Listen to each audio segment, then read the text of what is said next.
भैरो जी के बाग में अरे झिलुआ एक लगौले हो लाल, नौ बहिना झूलन चलली। भैरो धैले अचरिया हो लाल, नौ बहिना झूलन चलली।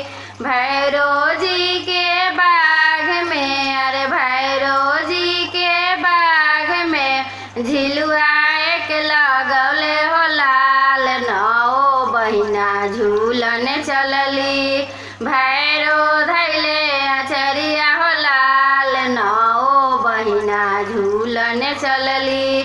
छोरा छोरा भैरो जी अरे हमारी आचरिया हो लाल, से खा लोगवा जो हते होई है पूजावा के बेरिया हो लाल, से खा लोगवा जो हते होई है पूजावा के बेरिया हो लाल, से खा लोगवा जो हते होई है आरती के बेरिया हो लाल, से खा लोगवा जो हते होई है आरती के बेरिया हो लाल।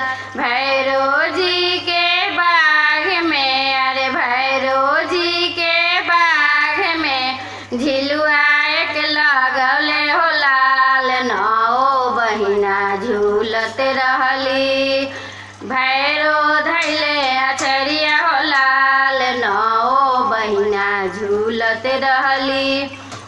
भैरो धैले अचरिया हो लाल, छोरा छोरा भैरो जी अरे छोरा छोरा भैरो जी अरे हमारी आचरिया हो लाल, से खा लोगवा जो हते होई है नौमिया के दिनवा हो लाल, से खा लोगवा जो हते होई है नौमिया के दिनवा हो लाल, से खा लोगवा जो हते होई है।